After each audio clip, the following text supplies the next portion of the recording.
Welcome, welcome. We'll get started in just a moment. Okay, wonderful. Welcome, everybody. My name is Jenna Sedmak. I'm the Director of Client Partnerships and a facilitator with SME Strategy, joining you today instead of Anthony Taylor, who's usually on our live streams. Today, I'll be answering some of our FAQs.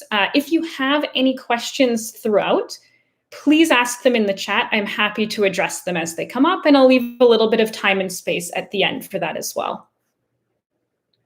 So our first question today are the pros of doing strategic planning virtually or in person. So we get asked a lot, should I have our session online or should we get everyone to gather and meet in person? And our answer is really, it depends on what you're hoping to get out of the process and really what works best for your team. So I'll cover some pros for both in-person strategic planning sessions and then virtual strategic planning sessions. So in person, there's a lot of qualitative aspects that are hard to measure that really give into that robust feeling of in-person bonding and camaraderie. You get people together and you can almost feel that energy in the room. And so especially during the last year and a half, where we've been absent a lot of in-person gatherings, there's that feeling of really wanting to connect in person. So that is definitely one of the pros to doing your session in person. A second one is that when you get everyone in the same room, it's a dedicated space to strategy work. So you're limiting the distractions, whether it's online, you're not checking emails, perhaps you can avoid getting back to text messages, jumping around looking at different websites. You don't have pets or children or roommates or spouses in the home. So really you've got limited outside distractions and you're bringing everyone into the same room to focus on one specific task, and that's strategic planning. The third pro to doing it in person, so the strategic planning session, is really having access to all of the body language between all of the participants. So when we're on screens, it's great. We can see each other's faces, so we've got some of that nonverbal communication. But in person, you can move around the room, you can use your hands, expressions. Really, you can take advantage of being able to read a lot more body language. There's also a tactile aspect to having a strategy session in person. So while you may use some technology, such as an overhead projector or a shared document, something on your computers, you're really less reliant on technology. You can use whiteboards, flip charts, move around the room. So it's really a lot more tactile in the end. The last piece I'd love to highlight, and this is by no means an exhaustive list, but is the aspect of informal conversations. So when you get all of your team together to focus on strategy work for a retreat, usually over 2 to 3 days, you've got those breaks and those meal times where your team can really connect and have conversations that may relate to strategy work, but also may segue into less formal conversations. And you really generate a lot of bonding throughout that process.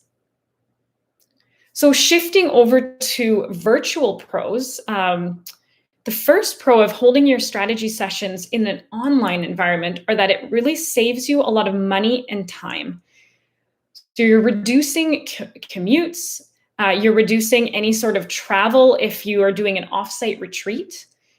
You don't have conference rooms costs, hotel costs if you're bringing people from around the country to one location. Perhaps you even have an international team or a facilitator who's not in the same city as you. So you're saving those costs on money and time by being able to get everyone in the same virtual room without having that cost of travel or commuting. Flexibility is another key point that's a really high pro for virtual strategic planning sessions. So rather than having 3 or 2 full 8-hour days in person, everyone in the same room, that takes you out of your work week, or perhaps even over a weekend, everyone giving up a full weekend or 3 days, you can have your sessions over a longer period of time with the virtual.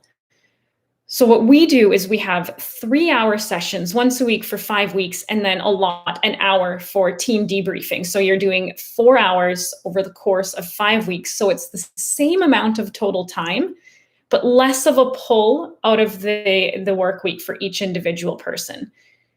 What this also allows for is efficiency and efficacy. So you've got that space and time for reflection and homework in between each session. So while in-person sessions are really intensive and you do not get that time and space for homework and reflection because you're working through everything back to back, virtual sessions allow for that time and space to reflect, make decisions, discuss, have some homework in between each so that participants are fully prepared and ready to enter the next step of the strategic plan process each week. These sessions are also incredibly engaging in the virtual realm. One of the questions we get a lot from new clients is, we're concerned, how can we have an engaging session online? We feel it might be a lot more engaging in person, but we found it's actually not an issue at all. These shorter sessions, 3 hours, help people to maintain focus throughout. We've got a lot of different tools, and there's a lot of tools out there for those who are facilitating virtually themselves, and resources to keep people engaged and motivated throughout. And then equity of voice is one of the other points I'd love to highlight with the pros of virtual strategic planning. What this means is less outspoken people have different ways they can be heard in this environment through the facilitator, of course, who can facilitate that either in person or online. But having that access to multimodal ways for people to participate. So that's either speaking in a large room, breakout rooms, having the option to do a chat box, discussion, polls. There are so many different ways to engage that it allows all different types of people to be able to come together and communicate equally. I see I've got a question in the chat. So what is the best strategy of supervising offsite employees, making the focus on the strategic goals as well as driving them to the common target or even individual targets? Really great question. What I will say is that it really comes down to communication. So making sure that everyone's on the same page and working to the same direction, especially with remote teams. It's so easy to become disengaged or working alone in our silos that we forget to check in with each other. So having a regular meeting cadence where you're bringing all of your offsite virtual employees together to talk about strategy, whether that's weekly, bi-weekly, monthly, whatever cadence works best for your organization, it will really help people to focus on moving their goals forward and working together. Another piece is tracking, and we will actually get into that later. It's one of our FAQs for today. So I'll touch in more on that, the importance of tracking and monitoring your plan together, especially with a diverse team who are working towards goals and trying to move the organization in the same direction. Great. So our second pre-planned question to talk about today is, what is the multiple destination trap and how do we know if we're in it? So we've identified the multiple destination trap as one of the biggest issues that organizations face, especially when they seek us out to work with them. What this looks like and how you might know if you're in it is people will be working hard, but not necessarily towards the same outcomes. You've got people working on different projects and tasks, and they don't know what others are doing. You may find that teams are working in silos. They're not understanding what others on their team are aiming for. And then even further, sometimes you may notice that goalposts are shifting due to misalignment around perhaps your company vision, your targets, your KPIs.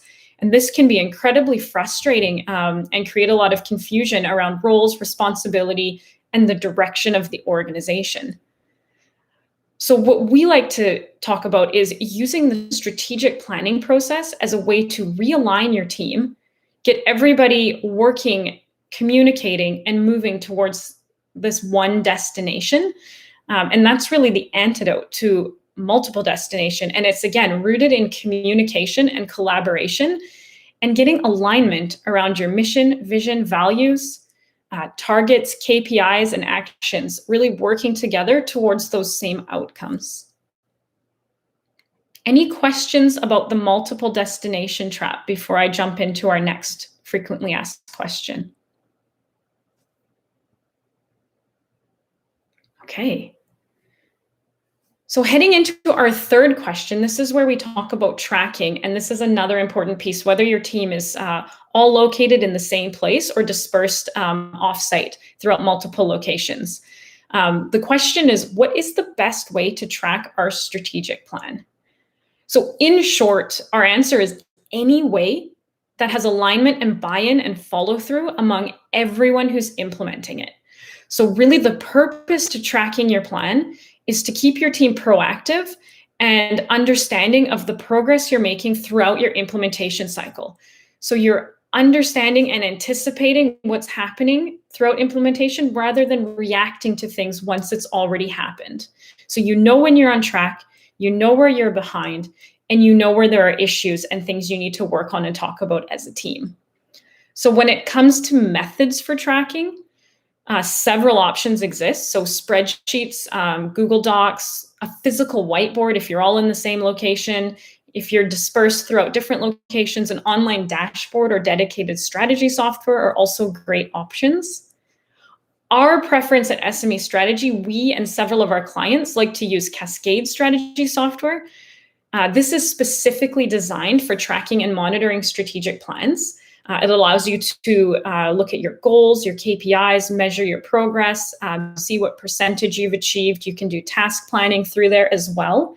So a really great way, especially for remote teams, to be able to collaborate, see what others are working on, share what they're working on, and have a common dashboard to track their strategic goals and KPIs.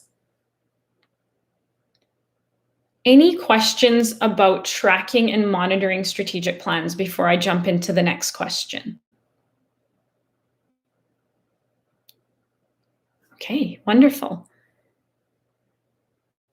This next question we hear a lot, and it's a really, really good question. So does strategic planning, does the process look different for nonprofit organizations versus for-profit organizations? So in terms of process, there's really not much difference at all. Our focus is to have a shared alignment around one destination. And this is one of our philosophies, whether we're working with any organization for or nonprofit. The key questions every organization will need to address within the strategic planning process are: where are we now? Where are we going? What's going to get in the way? What do we need to do to get to where we want to go? And then how can we implement, communicate, and track our plan? So what are the differences then with nonprofit and for-profit strategic planning? Well, it may be outside of the process. So it may be who is engaged with the process prior to the sessions, perhaps different stakeholder needs. Maybe you've got a board or volunteers that you'd like to solicit feedback, ask questions from. And then also it may be, who do you include in the session? So with for-profits, often it's executive members and senior leaders who are involved. So CEOs, directors, those types of people in the organization who are involved in the full strategic planning session. Whereas in a nonprofit organization, you may choose to have a mixture of executives, board members, and others, depending on your organizational needs. And that will really differ from each nonprofit organization to another.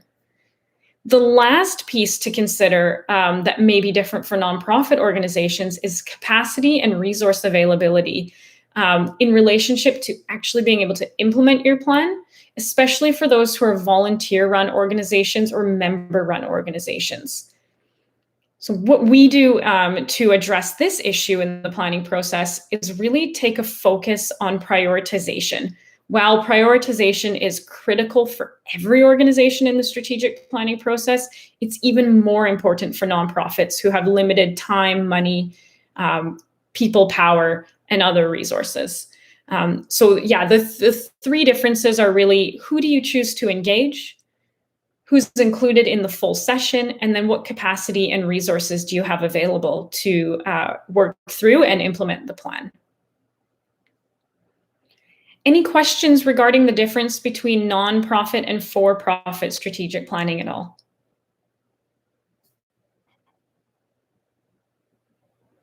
Okay, I'll move on to our fifth and final question here. It is, how can I get my people or my team to buy into our company vision? What I would love to highlight right away is engagement, communication. So the earlier you can engage and communicate with your team, your people, you can help them to understand and align around where the company is going, what that vision is for the future. If you are changing this vision, adjusting it, altering it through the strategic planning process, let your people know that you'll be working through this process, whether they'll be a part of it or not. And if you'd like, solicit their feedback through maybe surveys or one-on-ones, town halls. You don't necessarily have to take all of that feedback, but listen to your people, hear what they want for the company, and then go into your sessions as your leadership team and make your decisions how you would like to make them, but really make sure that you're engaging your people in order to start to foster that buy-in. The next piece is to discuss your company's vision regularly. And that's both your strategic vision, that vision for perhaps 3 years down the road, as well as your corporate vision, that overarching vision statement that really guides your company. And discuss these regularly with your people. Have conversations around different roles and how they fit into moving this forward. And then have conversations around values, your organizational values, and how do they move your organization towards that vision? And what are the individual values that fit into that among the people on your team? What this can help you do is to see where your vision aligns with the individual's values and goals, and it really helps people to find purpose in their role. What can they do to help your company achieve the vision, and how can everyone work together? So before I open up to any questions coming into the chat, I'll just summarize our main points that we talked about today. So in-person or virtual sessions, which are better? There's pros to both, and it depends on your organization's needs and desires. What is the multiple destination trap? It's when you're working hard and you're not working smart. People are going in different directions rather than in the same towards the one destination. How can we best track our strategic plan and monitor it? In short, in any way that works for you, that everyone is on board with. We recommend Cascade Strategy software, but if you choose to use a spreadsheet and that's what your team all is bought into using, then it is absolutely okay to do that. What's the difference between nonprofit and for-profit strategic planning? Essentially in the process, not very much. But you may have different stakeholder needs and resources to consider, and then you may have to consider additional prioritization depending on the resources available to implement and execute your plan. How to get your team to buy into your strategic vision. This is best done through engagement and two-way communication, and then really helping your people see how their roles align with where the company is going. Any questions at all? I'll keep the room open for a few minutes. I'm happy to answer any other questions and concerns that may arise for strategy, leadership, anything along those lines.